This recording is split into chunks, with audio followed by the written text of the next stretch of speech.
S&D. Definitely good to see all the EXO abilities being used. Well, here we go straight into it now. I just want to watch Theros, actually. He's one of the players on the German side that has competed at the international level before. He was at the Call of Duty World Championships for 2014 with Killerfish, so he's used to playing at this high level. He should be able to bring his team forward, particularly the newcomers to the team, such as Cookster.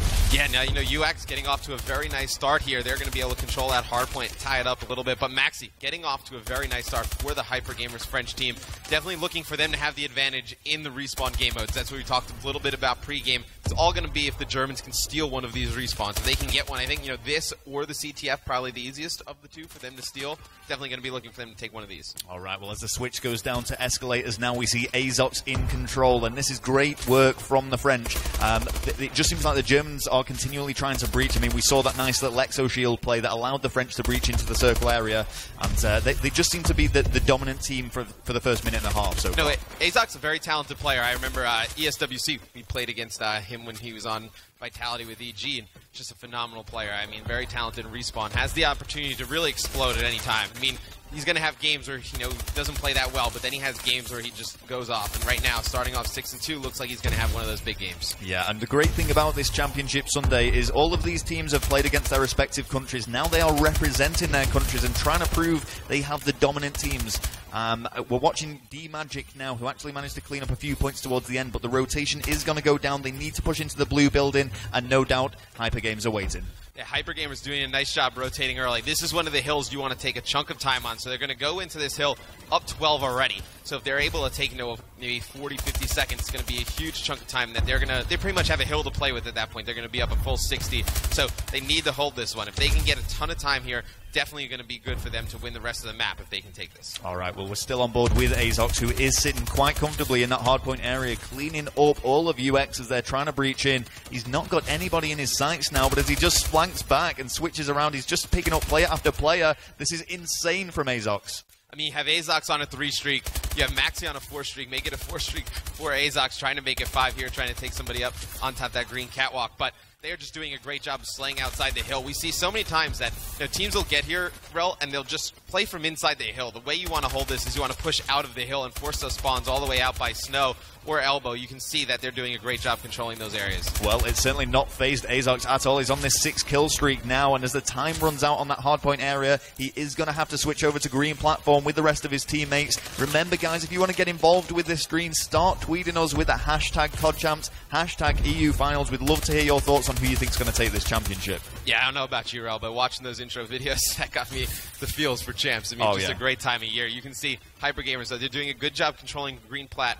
I would like to see, you know, Veziak rotate out of there. There's really no reason to watch that. They need to get more pressure on that platform. And you see, because he's kind of sitting back there, that UX is able to take that back. Yeah, and I think he's realized that now. He wasn't really assisting his team in any way, but as he vaults up there, almost gets the 3-piece, did manage to clean up 2 of UX, open things up a bit for his team, and we see Azox regain control. The score difference between these guys now is quite significant, X. Yeah, you know, Maxi really tearing it up. 19-7, and then Azox 14-7. Really the difference in this game. They're just doing a phenomenal job of slaying out, and they're not playing from inside the hill. We see UX, they'll get in the hill, and they'll control it, and they never push out. They kind of just sit on the hill, and when the team plays like that, once you get that first rotation of kills, it's really easy to just spawn them out. So you're going to be looking if UX can play a little bit more aggressive outside of the hills and force those spawns further out. All right, well, I went straight to Freddy because this final hardpoint area is going to be in Biolab. He does get shut down straight away, though, and it just seems like UX Gaming are making the early push, but Hypergames can run over them.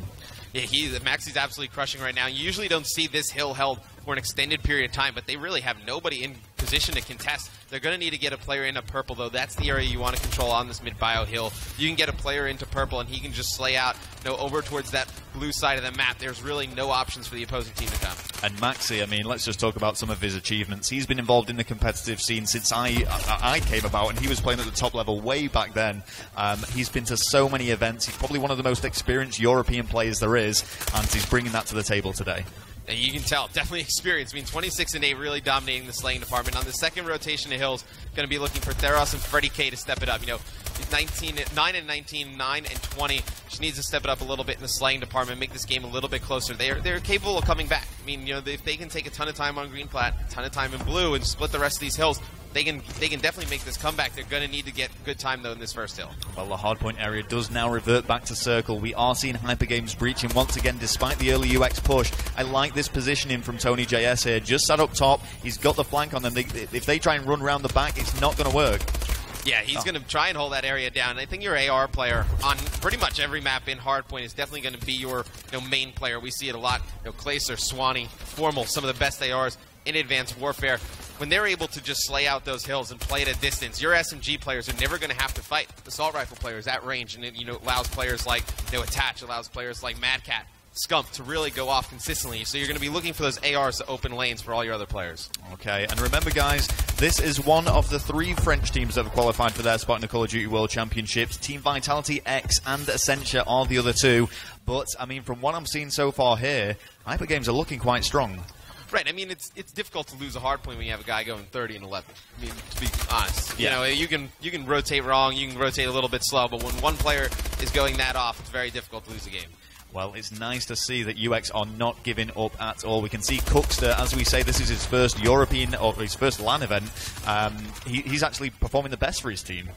Yeah, I mean, there's really no pressure on him, right? He qualified, won that match yesterday. Coming into today, just kind of put the best performance you can on. So really no pressure on him. I think some of his teammates, though, they need to kind of shake the nerves a little bit. Obviously, first game of the day, a little bit early, but you really need to come out firing. It's a single limb. You need to win these matches. Well, Hypergames have told us Hardpoint is their strongest game mode, so I would expect nothing less. But Theros, by the way, getting a big 3-piece and taking control of the hill, not giving anything up. He's still fighting back. It is technically possible for UX to win this, but they're going to have to get in the full 60 points on pretty much every hard point. Hypergamers is going to go for the win here on this next one. They gave up that last 10 seconds to really get a good setup for this blue hill, and you see as it's rotating, they're going to control it right off the bat. You're going to see UX try and push straight through that purple area, but you're going to have all the players of Hypergamers rotating over. They win this first initial battle. I think they probably ended on this hill. Well, Veziok is set up. He's the only person that's actually in the hardpoint area. It's something you talked about before, Matt. The remaining Hypergames players are rotating around. They're covering all of the entrances from the outside. I mean, you only need one person in the hill to get the time. There's no reason to stack 2-3 people in the hill. It's a lot like CTF. And CTF, when you kind of camp your base and turtle it,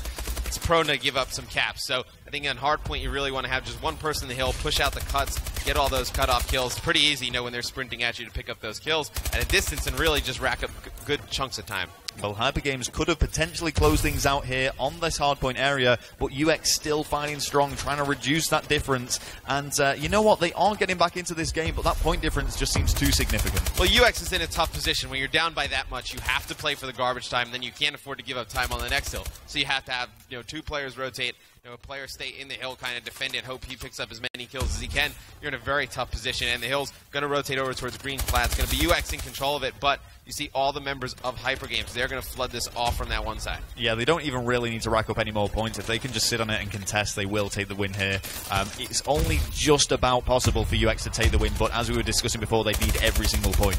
Yeah, they need to rack up tons of time here, and it's very difficult to hold this consistently.